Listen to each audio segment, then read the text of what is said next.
Hello बच्चों, मैं संजय मिश्रा आप सभी लोग का आपके अपने YouTube channel Sanjay Mishra math में स्वागत करता हूं।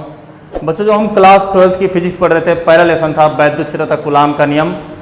इस लेसन का आज का हमारा जो 9वां लेक्चर होगा उसमें हम बहुत अच्छी हेडिंगें पढ़ने वाले हैं, जो कि आपके बोर्ड परीक्षा के साथ साथ कंपटीशन लेवल पर बहुत इंपॉर्टेंट बनता है, जिसका नाम है वैद्युत बल रेखाएँ, जो कि बहुत जोरदार और बहुत गजब के वीडियो होने जा रही है, लेक्चर होने चल रहा है। चलिए हम देखते हैं। जो हमारा लेक्चर नंबर 9 है वो है वैद्युत बल रेखाओं पर आधारित। हम इसमें वैद्युत बल रेखाएं पढ़ेंगे, ये होती क्या हैं, उसके बाद वैद्युत बल रेखाओं के गुण पढ़ेंगे। इन दो चीज़ों को कवर करेंगे। ओके दोस्तों, चलिए शुरू करते हैं। हमारा जो पहला हेडिंग होगा वो होगा वैद्युत बल रेखाएं, या विद्युत बल रेखाएं भी कह सकते हैं। विद्युत बल रेखाएं, इलेक्ट्रिक लाइन्स ऑफ फोर्सेज, वैद्युत बल रेखाएं। तो थोड़ा समझिएगा इसको। जैसे हुआ क्या, जो स्टोरी बनी वो इस तरह से कुछ बनी कि जैसे मान लीजिए यहाँ पर कोई पॉजिटिव चार्ज है, क्लियर। तो हमने एक चार्ज यहाँ पर जैसे आया, इसने बिना बीच में किसी माध्यम के, बिना किसी इसको टच किए, इसने इसको दूर हटा दिया। तो सोचा यह गया कि बीच में ऐसा क्या है, बीच में ऐसी कौन सी चीज है जो इसको रिपल कर रही है या अपनी ओर आकर्षित कर रही है। मायने पता तो खींचता। तो ये जो बीच में निकल कर आई बातें कुछ ये आई कि ये वैद्युत रेखाएं हैं। क्या है? वैद्युत बल रेखाएं हैं, जो कि किसी आवेश के चारों ओर फैली होती हैं। ठीक, लेकिन होती क्या है? ये अदृश्य है। क्या है? काल्पनिक है। वास्तविक ये काल्पनिक है, ये दिखाई नहीं देती, कल्पना की जाती है कि हाँ यहाँ पर वैद्युत बल रेखाएं हैं। इसको कैसे कन्फर्म करते हैं? यहाँ पर वैद्युत एक आवेश ले जाएंगे, यदि इसको रिपल करेगा तो हम बोलेंगे यहाँ पर इलेक्ट्रिक लाइन्स ऑफ फोर्सेज है, अदरवाइज नहीं है। क्लियर? तो ये जो कॉन्सेप्ट दिया वैद्युत क्षेत्र को प्रदर्शित करने के लिए, या वैद्युत क्षेत्र को या वैद्युत क्षेत्र के प्रदर्शन के लिए जो विद्युत रेखाओं का सुझाव दिया, वो किसने दिया? फैराडे ने दिया। ये बात फैराडे ने बताया कि जो विद्युत क्षेत्र है इसको विद्युत रेखाओं द्वारा दीजिए। जो विद्युत क्षेत्र हमने कहा यहां तक इसका क्षेत्र एरिया है, तो इस एरिया को वैद्युत बल रेखाओं में व्यक्त करने के लिए जो सुझाव दिया, संज्ञान दिया, वो किसने दिया? फैराडे ने दिया। फैराडे ने दिया ना।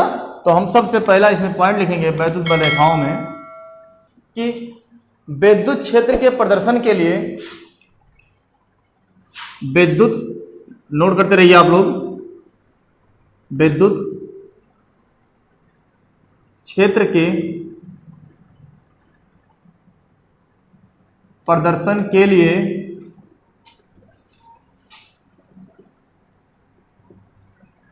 फैराडे ने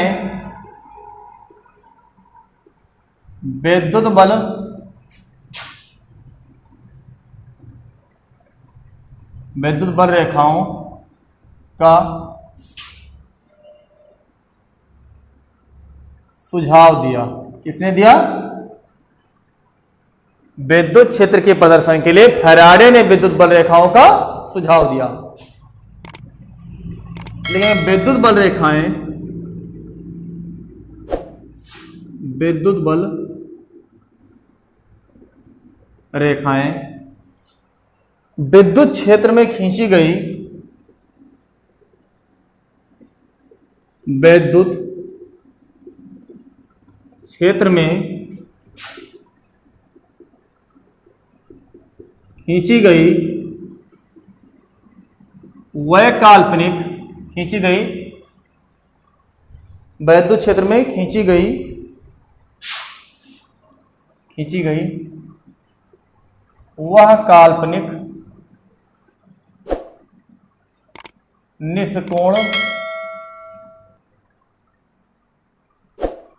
निष्कोण वक्र हैं, जिन पर एकांक धनावेश चलता है या गति करता है, जिन पर एकांक धनावेश चलता है। एकांक स्वतंत्र धनावेश या स्वतंत्र एकांक, स्वतंत्र लिख दीजिए, स्वतंत्र धनावेश चलता है। चलिए इसको समझ लेते हैं, होते क्या है वैद्युत बल रेखाएं। जैसे मान लीजिए कोई प्लस चार्ज है आवेश, तो हम कहेंगे ये बल रेखाएं कुछ इस तरह से थी, फिर कुछ इस तरह से आई, फिर कुछ इस तरह से आई, फिर इस तरह से आई, फिर इस तरह से, ठीक इस तरह से निकली। तमाम बल रेखाएं निकलेंगी। मान लेते हैं पहले ये निकली, उसके बाद ये निकली, फिर ये निकली, फिर ये ऐसे निकलती जा रही हैं, चारों तरफ निकलेंगी।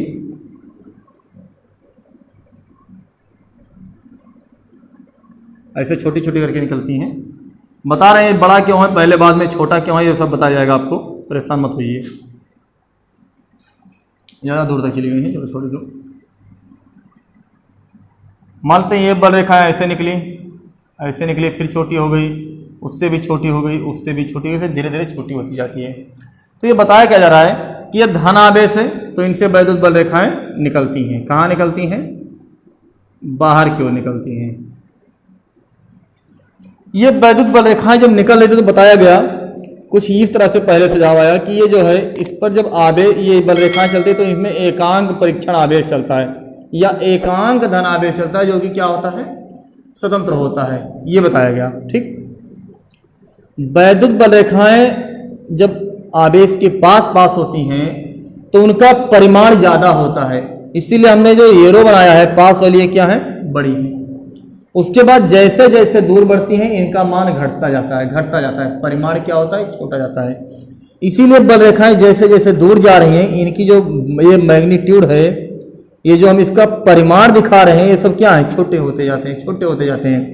ऐसे अनंत तक जाएंगी लेकिन खत्म नहीं होंगी, खलास नहीं होती, अनंत तक जाते रहते हैं, जाते रहते हैं, वहां जाकर लगभग नगण्य के बराबर हो जाती हैं, नेग्लेक्टिंग हो जाती है।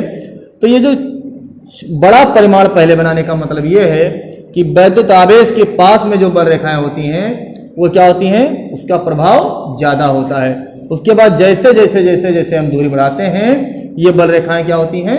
इनका प्रभाव कम होता जाता है।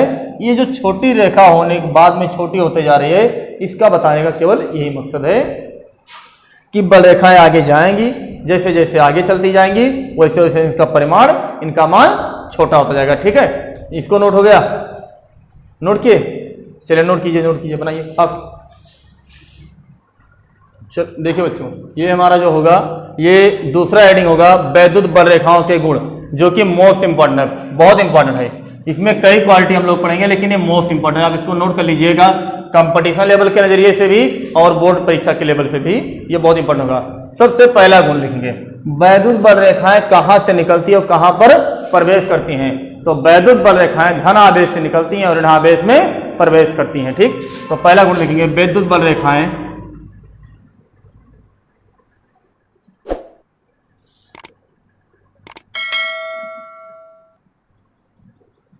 धन आवेश से निकलती हैं और ऋणावेश में क्या करती हैं? प्रवेश करती हैं। क्या करती हैं? एंटर करती हैं। क्लियर? चलिए, हर एक क्वालिटी का हम लोग हो सकेगा डायग्राम बना बना के चेक करते रहें, पढ़ते रहें। तो जो हमारा मान लेते हैं धनावेश है, इधर क्या है? ऋणावेश है। ठीक, ये इनको मिलाने वाली रेखा होगी मान लेते हैं। तो कोई आवेश इधर से निकलेगा तो इधर जाएगा, इधर से निकलेगा तो इधर जाएगा, ये ऐसे जाती हैं। वैद्युत बल रेखाएं धन आवेश से निकलेंगी और ऋणावेश में प्रवेश करती हैं। क्लियर? अब इधर मान लेते हैं कुछ रेखाएं ऐसे निकल गई, ऐसे निकल गई, ऐसे निकल गई, तो इसमें हम मान लेते हैं कहीं से आकर ऐसे एंटर कर गई, ऐसे एंटर करके घूम टहल के और ऐसे एंटर कर गई। ठीक, तो ये बताया गया है कि जो वैद्युत बल रेखाएं होती हैं वो धन आवेश से निकलती हैं, ऋण आवेश में प्रवेश करती हैं। एक बात ध्यान रखिएगा, अभी आपके क्वालिटी में आएगा कि दोनों आवेशों को मिलाने जो रेखा होती है इसके सममित होता है, मतलब जैसे रेखाएं ऊपर बनेंगी वैसे नीचे बनेंगी। ठीक, लेकिन दूसरा चीज ये आएगा कि एक बंद पाथ नहीं बनाती है। क्या नहीं बनाती हैं? बंद पाथ नहीं बनाती हैं। बंद पाथ का मतलब ये हो गया, चलिए हम इसको दूसरा गुण लिखते हैं। ये रेखाएं, लिखते रहिए आप लोग, ये रेखाएं बंद पाथ नहीं बनाती हैं। बंद पाथ नहीं बनाती हैं, ठीक है, ये बंद पाथ नहीं बनाती। देखिए जैसे मान लीजिए हम कहते हैं कि एक वैद्युत बल रेखा थी और ऐसे गई ऐसे लौट आई, तो ये ऐसा नहीं हो सकता। क्यों नहीं हो सकता? इधर समझिए, देखिए जब यहां से निकली थी तो हम ये मानते थे कि ये प्लस रहा होगा, तभी तो बल रेखा निकली। ऐसे घूम कर ऐसे टहल कर यहां आई और इसी में प्रवेश कर गई, तो क्या प्रवेश कर गई तो ये माइनस होना चाहिए, तभी तो इसमें एंटर की। तो हमारा ये मानना होता है या ये कहा जाता है कि एक ही पॉइंट पर डबल दो प्रकार के चार्ज नहीं हो सकते, इसीलिए यदि बंद पाथ बनाती हैं तो ये बात गलत है, ये बंद पाथ नहीं बना सकती। क्लियर? इसमें हम लोग एक चीज और लिख सकते हैं कि ये दो, अच्छा एक आप लोग डायग्राम और देखेंगे कि ये दो रेखाएं होती हैं, उसको भी इसी में बना लीजिएगा या इधर पहले वाले में बना लीजिएगा कि मान लीजिए इधर एक पॉजिटिव चार्ज हो और इसके बगल में एक पॉजिटिव चार्ज रखा हो, तो कुछ इनकी मान लीजिए दोनों को मिला रही हैं। अब कुछ वैद्युत बल रेखाएं इधर जाना चाहेंगी ऐसे, और कुछ वैद्युत बल रेखाएं ऐसा जाना चाहेंगी, ऐसे जाना चाहेंगी और ये ऐसे जाना चाहेंगी, तो ये काटेंगे नहीं। तो होगा क्या इनमें, देखिए थोड़ा, ये कुछ इस तरह से जाएंगी, जैसे जाएंगी ऐसे ऐसे जाती रहेंगी, ऐसे ऐसे बैंड हो जाएंगी, या ऐसे बैंड हो जाएंगी, ऐसे बैंड हो जाएंगी, ठीक, ऐसे निकलेंगी, ये भी ऐसे निकलेंगी।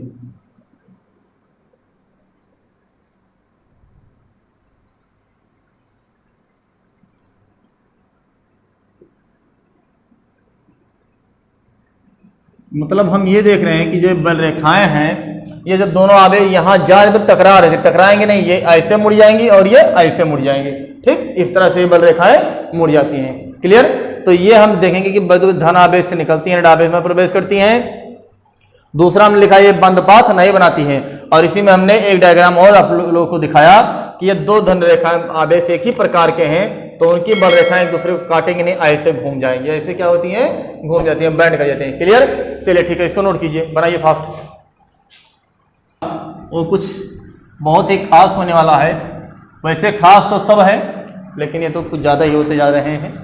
तीसरा गुण होगा, किसी बिंदु आवेश से जो निकलने वाली बल रेखाओं की संख्या होती है उस पर होगा।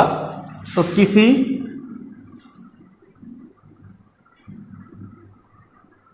बिंदु आवेश से निकलने वाली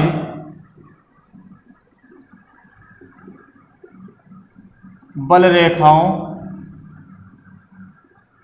की संख्या Q/ε0 होती है। Q/ε0 होती है। क्लियर? क्या होती है? Q/ε0 होती है। अब देखिए, यदि यहां पर हम प्लस हमारा क्यों लगेगा तो हमें मानेंगे कि बाहर बल रेखाएं जा रही हैं, माइनस होगा तो अंदर, तो यहां पर हम लोग सीधा मॉडुलर लगा लेंगे। क्या लगाएंगे? मॉड लगाएंगे। और जब मॉड होगा तो मॉड ये बताएगा कि यदि कोई बल रेखाएं हैं या कोई बिंदु है जिसका 2 कूलाम है तो हम कहेंगे उनकी संख्या ज़्यादा होगी, यदि मान लीजिए 1 ही कूलाम है तो उनकी संख्या कम होगी। ठीक है? जिनका इतना परिमाण होगा उतने उनके नंबर ऑफ बल इलेक्ट्रिक लाइन्स ऑफ फोर्सेज होंगी, बल रेखाओं की संख्या होंगी। अगला पॉइंट हमारा चौथा होगा, किसी रेखा के किसी बिंदु पर या विद्युत रेखा के किसी बिंदु पर, विद्युत रेखा के किसी बिंदु पर खींची गई स्पर्शी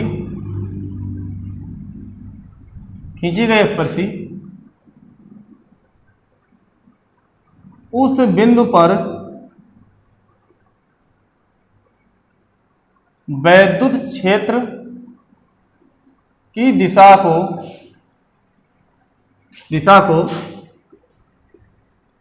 व्यक्त करती है, प्रदर्शित करती है, शो करती है, इंडिकेट करती है।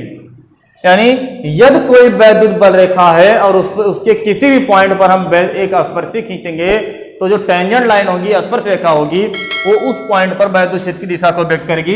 कैसे होगा, थोड़ा इसका डायग्राम देखिएगा।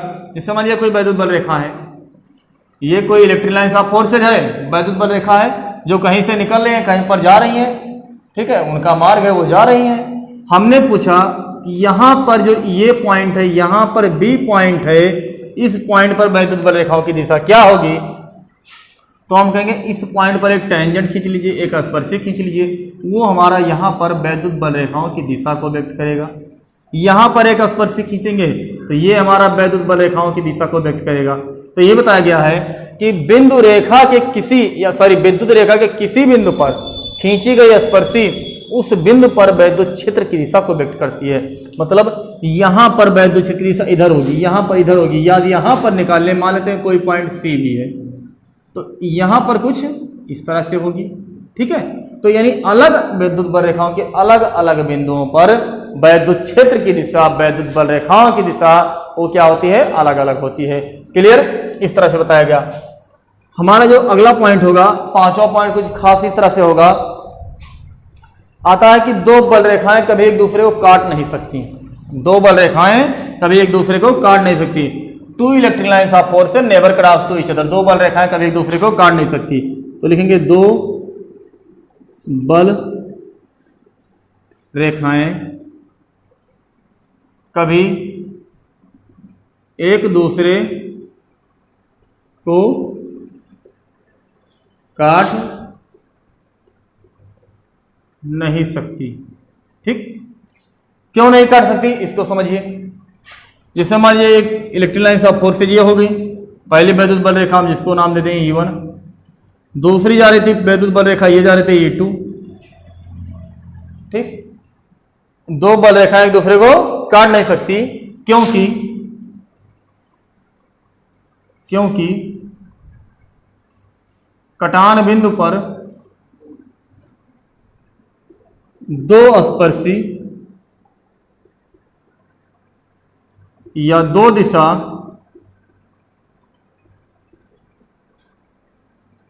संभव नहीं है। क्या नहीं है? संभव नहीं है। देखिए कैसे, इधर देखिए, मान लीजिए हमारा इंटरसेक्शन पॉइंट हो गया। हमने कहा इस बल रेखा की संख्या इस पॉइंट पर निकालना है, तो हम कहेंगे भैया इसकी दिशा कुछ ऐसे होगी।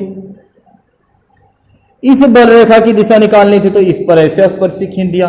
ये हमारा नाम दे दिया P पॉइंट पर E1 के कारण, P E2 दे दिया यहाँ पर, P पॉइंट पर E1 के कारण हो गया, सॉरी E1 के कारण हो गया। तो कहा यह जाएगा कि एक ही बिंदु पर दो दिशा संभव नहीं है, इसीलिए दो बल रेखाएं एक दूसरे को कभी काट नहीं सकती। ठीक है, तो ये हमारा पॉइंट ये तो ऐसा है, तो ये गलत कह रहा है, मतलब ये दो बल रेखाएं काट रही हैं, तो ये बात सही नहीं है, ऐसा नहीं हो सकता। क्यों नहीं हो सकता ये आपको बता दिए हैं। ठीक, नोट कीजिए फास्ट। चलिए हमारा जो ये पांचवा होगा, पांचवा पॉइंट या पांचवा गुण इसका होगा वैद्युत बल रेखाओं का। बहुत ही प्यारा, अच्छा और यूजफुल होने वाला है, जिस पर हमारे कंपटीशन लेवल के क्वेश्चन बनने के चांसेस रहते हैं। 6 नंबर कि विद्युत बल रेखाएं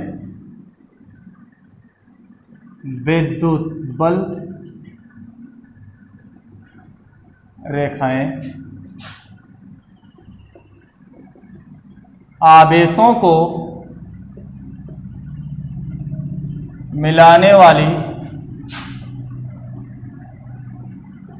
रेखा के सममित होती है। ये सिमेट्री होती है। कैसे होती है देखिए, जैसे मान लीजिए यहाँ पर प्लस क्यू आवेश था, यहाँ पर माइनस क्यू आवेश था, तो इन दोनों आवेशों को मिलाने वाली जो रेखा होगी यही तो होगी।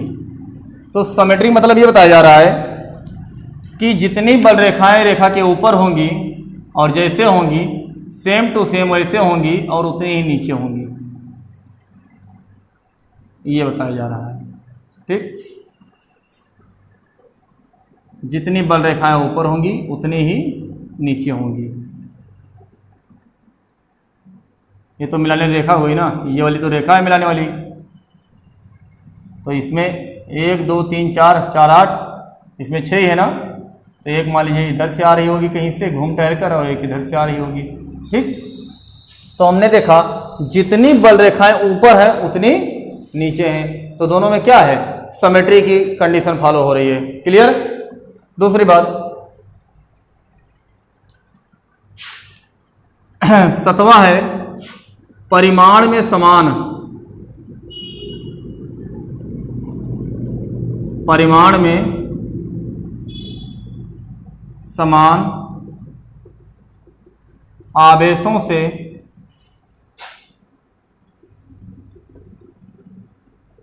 समान बल रेखाएं निकलती हैं।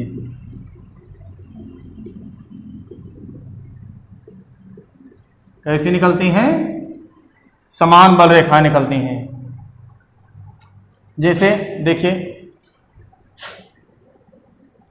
ये प्लस क्यू आवेश है, हम कहेंगे इससे 2 बल रेखाएं निकल रही हैं, सॉरी मान लेते हैं 4 बल रेखाएं निकल रही हैं। यहां पर एक प्लस क्यू आवेश आ गया, फिर भी इससे कितनी बल रेखाएं निकलेंगी, 4 ही निकलेंगी। क्यों निकलेंगी, क्योंकि ये क्या है, दोनों के मैग्नीट्यूड बराबर हैं। हमारा जो 8वां पॉइंट होगा वो बल रेखाओं की संख्या आवेश के परिमाण मान के समानुपाती होती है। बल रेखाओं की संख्या क्या होती है,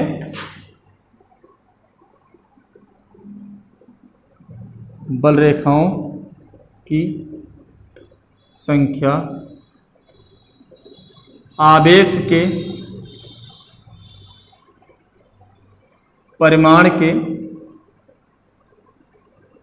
समानुपाती होती है। ठीक, जैसे कहा जाए कि देखिए मान लेते हैं कि यहाँ पर +2 चार्ज था, ठीक है, और यहाँ पर एक -q चार्ज कर दें और दोनों को एक रेखा मिलाएगी इससे, जो ऐसा रेखा जो दोनों को मिला रही है। अब कहा जा रहा है कि इससे एक बल रेखा निकली, इसमें गई तो ऐसे नीचे भी जाएगी, बोलो एक बल रेखा ऐसे गई,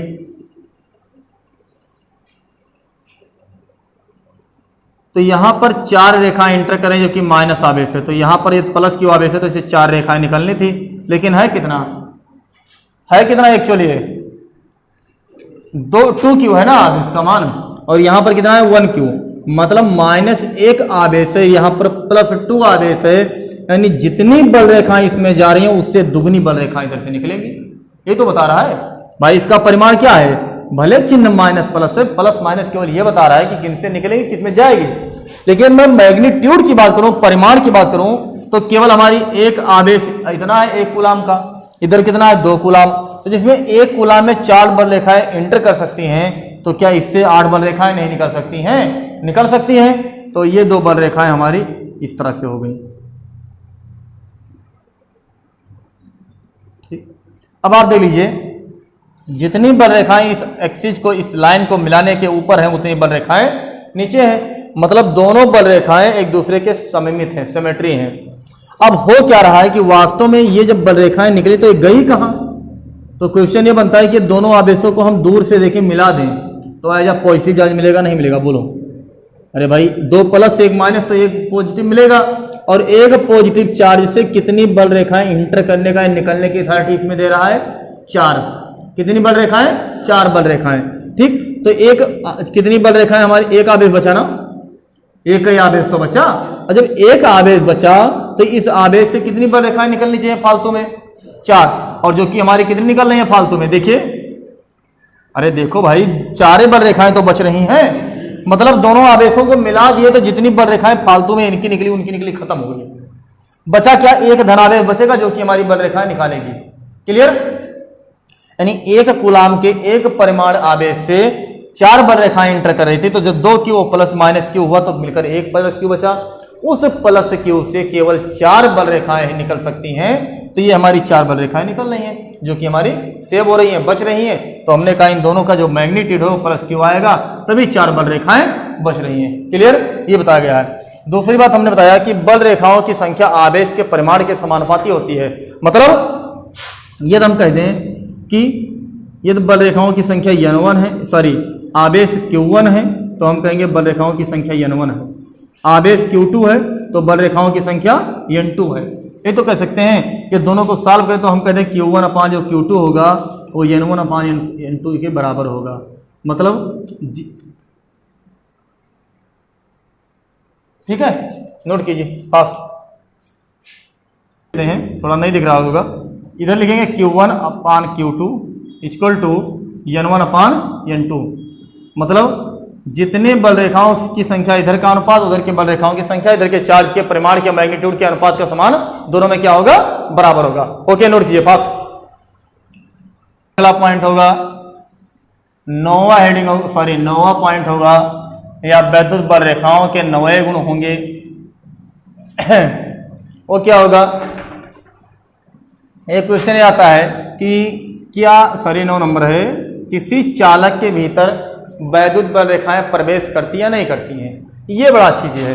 तो लिखेंगे किसी चालक की सतह पर विद्युत बल रेखाएं प्रवेश नहीं करती। किसी चालक के भीतर, सॉरी चालक के भीतर विद्युत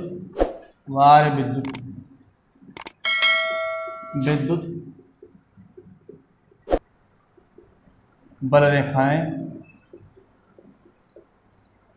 प्रवेश नहीं करती, परंतु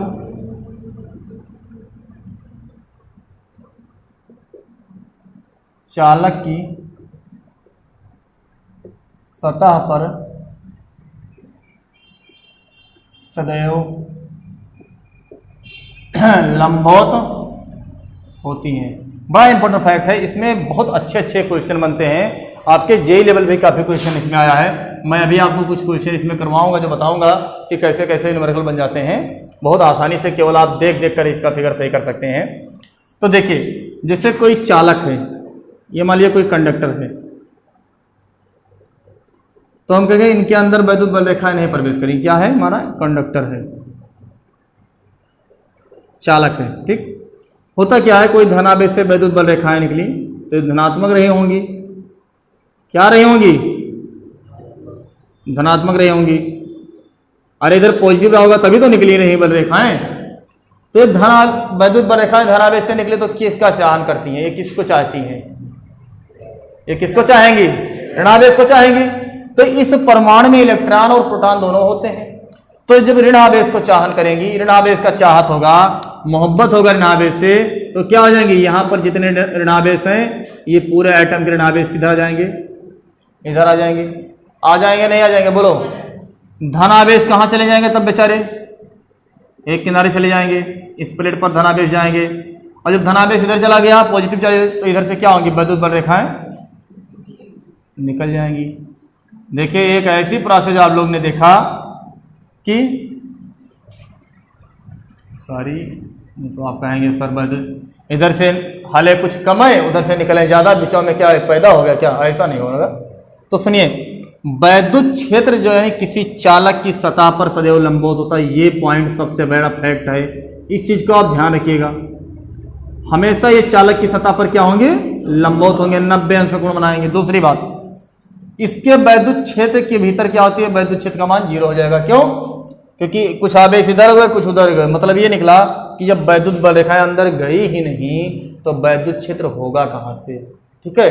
दूसरी बात आती है कि जब इधर से अंदर ही नहीं गई तो निकले कैसे, पोलराइजेशन हो गया, यहाँ आवेश जो है ध्रुवित हो गए, कुछ माइनस इधर चले गए कुछ उधर चले गए, ठीक। इस तरह से ये होता है कि वैद्युत क्षेत्र के या चालक के भीतर वैद्युत क्षेत्र शून्य होता है, ठीक। या किसी वस्तु को आवेशित करते हैं, जैसे मान लीजिए कोई एटम है, इसको आवेशित कर रहे हैं। जब आवेशित करेंगे तो जितने पॉजिटिव चार्ज मान लीजिए डालते गए, तो जितने चार्ज डालेंगे सब इसी में जाते हैं।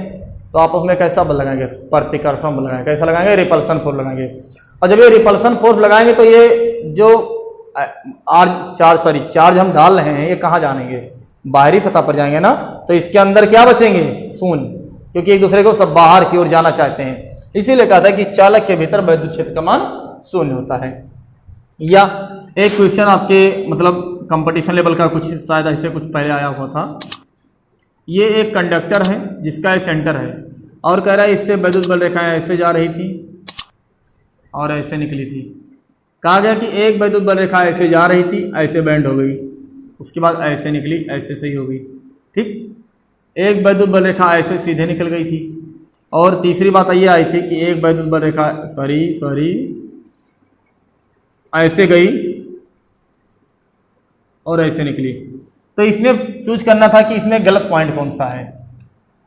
ए बी सी डी, कुछ इस तरह से क्वेश्चन बना रहा होगा, थोड़ा चेंज भी रहा होगा। तो ये था कि इसमें ऑप्शन कौन सा गलत है। तो आपको दिख रहा होगा कि हमने बताया कि चालक है, कंडक्टर है। क्या है? कंडक्टर है। तो वैद्युत बल रेखा इसके भीतर प्रवेश नहीं करेंगी, और जब प्रवेश नहीं करेंगी तो होगा क्या, ये देखिए प्रवेश कर गई ना, तो ये क्वेश्चन हमारा क्या है, गलत है। अच्छा, ये दो सही क्यों है? क्योंकि ये सदैव सतह पर लंबवत है। लंबवत होने का मतलब ये हमें सेंटर की ओर जाना चाहते हैं। किधर जाना चाहते हैं? सेंटर की ओर। अरे किसी वृत्त की सतह पर लंबवत होने जो उसकी त्रिज्या होती है वही तो लंबवत होती है। तो यहां पर ये सदैव लंबवत है। क्या है? लंबवत है, इसीलिए क्या है बेचारे सही है। क्या है? सही है। दूसरी बात, चालक के भीतर ये प्रवेश नहीं किए हैं। क्या किए हैं? प्रवेश ही नहीं किए हैं, इसीलिए क्या है? सही है। तो ये बात हम लोग ध्यान रखेंगे कि जो सतह होती है उसके लंबवत होता है, और लंबवत होने के बाद हम ये मान लेते हैं कि ये चालक के भीतर प्रवेश नहीं करती है। यानी चालक के भीतर वैद्युत क्षेत्र की तीव्रता क्या होगी? शून्य होगी। क्या होगी? शून्य होगी। ठीक, अगला जो हमारा फैक्ट होगा इसमें, एक मिनट,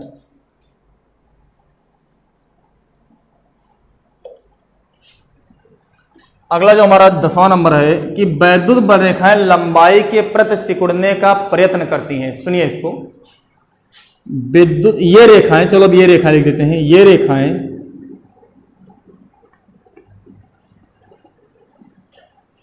ये रेखाएं लंबाई के अनुदिश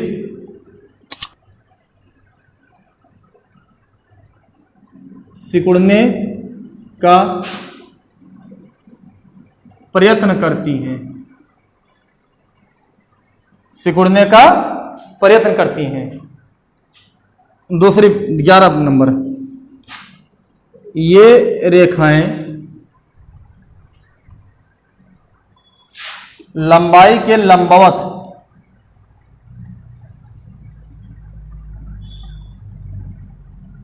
फैलने का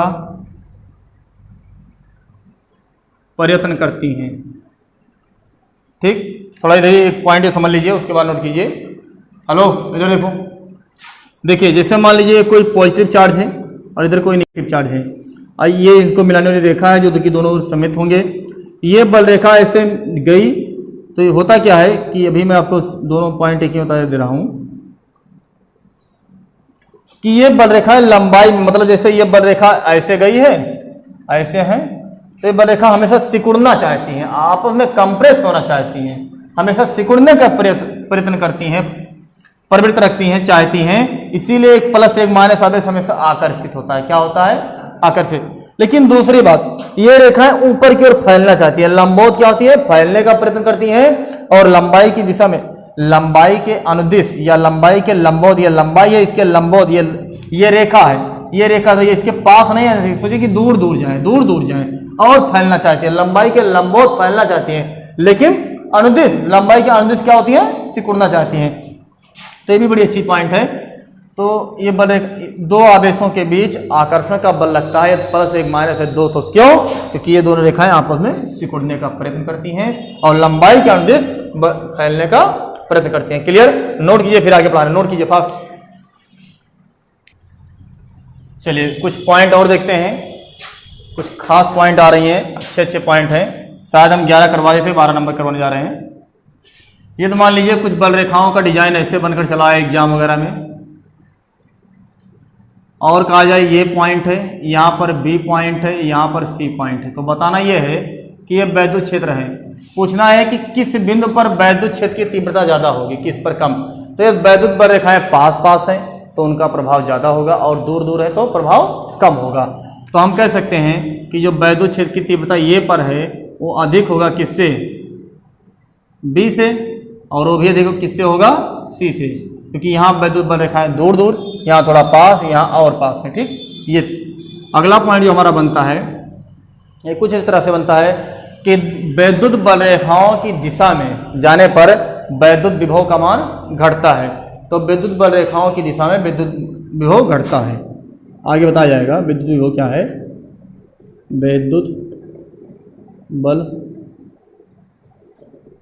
रेखा की दिशा में विभव घटता जाता है। क्या होता है, घटता जाता है। हमारा जो अगला पॉइंट ये बनेगा कि एक समान विद्युत क्षेत्र में बल रेखाएं समांतर व समान दूरी पर होती हैं। यदि कहते हैं कि एक समान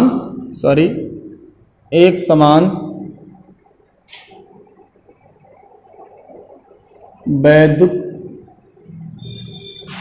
क्षेत्र में बल रेखाएं समांतर व समान दूरी पर होती हैं। कैसी होती हैं, समांतर व समान दूरी पर होती हैं। क्लियर। चलिए इसमें 15 नंबर पॉइंट देख लेते हैं क्या होगा। जैसे ये तो कोई धन आवेश है और इसके पास में कोई वैद्युत बल रेखाएं आ रही, थोड़ा देखिएगा इधर देखिए। हेलो, एक बल रेखा ऐसे जा रही थी और ये धनावेश है, तो ये धनावेश से निकली तभी तो जा रही थी। इसका चाहन किसका है, चाहेगा किसको ऋणावेश आए, लेकिन है क्या पॉजिटिव, तो ये ऐसे लौट आएगी। दूसरी बात मान लीजिए ऐसे जा रही थी सीधे, इसको जाना चाहिए ऐसे, लेकिन यहाँ पर धन देखिए तो ये क्या हो जाएगी, बैंड हो जाएगी। ऐसे कुछ ये हमारी आवेश बल रेखाएं बैंड हो जा रही हैं। मतलब धन आवेश वैद्युत बल रेखाओं को भी प्रतिकर्षित करता है। क्या करता है, प्रतिकर्षित करता है। चलिए निगेटिव वाला देख लीजिए, इनकी क्वालिटी क्या है। कुछ इनके लक्षण ठीक नहीं लग रहे हैं, इनको भी देखिए। जैसे ये आवेश जा रहा था, इसने देखा कि माइनस है, ये बड़ी तेजी से आकर्षित हो गया क्योंकि इसके कुछ लक्षण हमें सही नहीं लग रहे थे। ये बेचारे जा रहे थे, ये क्या हो गए, लौट आए। ये जा रहे थे, यहाँ पर बैंड हो गए। ये भी जा रहे थे, यहाँ पर इसको मूव कर दिया, दूर हटा दिया। क्यों, क्योंकि जब पॉजिटिव चार्ज इससे खुद एक बल रेखाएं निकल रही हैं, तो ये कहां से ले लेगा यार, बोलो। इसमें क्या होगा, ये कुछ ऐसे जा रहे थे, इसने कहा आइए, तो ये कुछ ऐसे बैंड हो जाएंगे। ठीक, ये कुछ ऐसे बैंड हो जाएंगे। सॉरी, मतलब ये बल रेखाएं ऋणात्मक आवेश की ओर झुक जाती हैं। क्या होती हैं, झुक जाती हैं। मतलब ऋण आवेश वैद्युत बल रेखाओं को आकर्षित करता है और धन आवेश वैद्युत बल रेखाओं को रिपल करता है। क्या करता है, रिपल करता है। ओके, चलिए नोट कीजिए, उस पर कुछ क्वेश्चन कराते हैं, नोट कीजिए फास्ट। चलिए हमारा इस पहला एग्जांपल देखिए। जैसे कह रहा है ये प्लस क्यू आवेश है यहाँ पर, और यहाँ पर भी एक माइनस क्यू आवेश है, और दोनों को मिलाने रेखा कुछ इस तरह से है। कह रहा है यहाँ पर वैद्युत जो बल रेखाएं आ रही, एक बेचारी, दो, एक, फिर वही आएगी बेचारी ही आएगी, सम्मित होगा दो। उसके बाद इससे दो बल रेखाएं और निकल रही हैं। हमने ऐसा मान लिया, हमने माना कि दो बल रेखाएं इधर भी निकल रही हैं, लेकिन इसमें कोई नहीं आ रही हैं। तो कहा जा रहा है कि दोनों के परिमाणों का अनुपात बताइए, दोनों आवेशों के परिमाणों का अनुपात बताइए, किसमें किसका परिमाण ज़्यादा होगा। तो हम कहेंगे भाई वैद्युत बल रेखा, इसका नाम देंगे Q1, इसका नाम देंगे Q2। हम कहेंगे Q1 बटा Q2 बराबर number of line in the Q1 1 Q2। मतलब पहले आवेश में जितनी बल रेखाएं हैं उतना बाद में होंगी, वही तो बराबर होगी, बोलो, यही तो होगा। अब देखिए एक माइनस में है तो इसका हम माइनस ले लेंगे, तो नंबर ऑफ पहले में कितनी बल रेखाएं हैं, 4 4 8, दूसरे में 4, लेकिन एक ऐसी ऋणात्मक तो -4, यानी जो Q1 अपान Q2 का रेशियो आएगा वो -2 आएगा। क्या आएगा, -2 आएगा। इस तरह से भी क्वेश्चन बनते हैं। दूसरा एग्जांपल देखेंगे, कहा जाएगा यहां पर कोई आवेश 2Q है, सॉरी Q1 है। क्या नाम है, Q1। कुछ इस तरह से कहते हैं Q1 कहते हैं, यहां पर कोई Q2 आवेश है। अब हम डायरेक्शन नहीं, मतलब साइन नहीं शो करेंगे, वैसे लिखाएंगे। और दोनों को मिलाने वाली रेखा कुछ इस तरह से है, और कह रहा है इससे एक वैद्युत बल रेखा ऐसे निकली और ऐसे बैंड होकर ऐसे चली गई। तो ये बताना ये है आपको, ऑप्शन ये चूज करना है। अच्छा, जब ऊपर निकली है तो नीचे भी निकली होगी, इससे बोलो ऐसे गई होगी। तो इसी को देखकर ये थोड़ा कंपटीशन लेवल के पॉइंट बन जाते हैं। इसी को देखकर बताना है कि किसका परिमाण ज्यादा होगा, Q2 का या बी ऑप्शन Q2 ज्यादा होगा Q1 कम होगा, या सी ऑप्शन Q1 और Q2 दोनों क्या होंगे, बराबर होंगे, D option none of these, इनमें से कोई नहीं। ठीक, फिर से सुनिए, एक आवेश Q1 है, Q2, इससे कुछ बल रेखाएं ऐसे निकली हैं, इसमें ऐसे जा रही हैं। बताना यह है किसमें किसका परिमाण ज्यादा है। अच्छा, परिमाण ज्यादा क्या बताएगा कि इसमें वैद्युत बल रेखाएं ज्यादा हैं। अच्छा बताओ, जैसे मान लीजिए कोई प्लस क्यू आवेश है, ऐसे दो बल रेखा दूर दूर कोण बना रही है, मतलब बड़ा कोण बना रही है, तो इसका मतलब क्या हुआ कि इसमें भाई एक ऐसे कह लो बस, अब भाई जितना कोण ये बनाएगी उतना ये बनाएगी, उतना ये बनाएगी, उतना ये बनाएगी, दोनों बराबर बराबर बनाएंगे ना, तो मतलब इनमें वैद्युत बल रेखाएं दूर दूर रहा होगा। और मान लीजिए तमाम रेखाएं आ जाती तो छोटा छोटा नन्हा नन्हा कोण बनाता, और जब नन्हा नन्हा कोण बनाएगा तो वैद्युत बल रेखाएं क्या होंगी, ज्यादा होंगी। तो यहाँ पर जो कोण बन रहा है वो क्या है, अल्फा, और मान लेते हैं यहाँ पर जो कोण बन रहा है वो क्या है, बीटा। तो हम कहेंगे यहाँ पर जो अल्फा कोण बना रहा है, अल्फा कोण कम है किससे, बीटा से। यदि अल्फा कोण कम है तो हम मान लेंगे इसमें तमाम बल रेखाएं होंगी। तो हमारा कहेंगे कि जो Q2 होगा, यहाँ पर लिख दें, जो हमारा Q2 होगा वो परिमाण में ज्यादा होगा किसके, Q1 के। क्यों, क्योंकि इनकी बल रेखाएं दूर दूर निकले, दो ही चार निकल पाएंगी, और यहाँ पर कई आ रही है तो पास पास आए तो कई ज्यादा आएंगी। तो हम कहेंगे इनका परिमाण ज्यादा है, इनका परिमाण कम है। ठीक, ओके दोस्तों, ये हमारा लेक्चर नंबर 9 का आखिरी क्वेश्चन था, जिसमें हम लोग आज वैद्युत बल रेखाएं और उनके गुण कंप्लीट किए हैं। अगला जो हमारा लेक्चर होगा वो कुछ नई हेडिंग पर आएगा, बहुत इंपॉर्टेंट हेडिंग पर आएगा। तब तक के लिए आप देखते रहिए, और वीडियो को हमारे पसंद आए तो लाइक कीजिए, शेयर कीजिए और सब्सक्राइब कीजिए। और किसी प्रकार का डाउट हो या कोई आपको और क्लास चाहिए, अदरवाइज मैथ, फिजिक्स या 11, 12 कोई भी चाहिए, तो आप कमेंट करके अवश्य बताएं। आप फीडबैक जरूर दें करें। ओके दोस्तों, गुड बाय।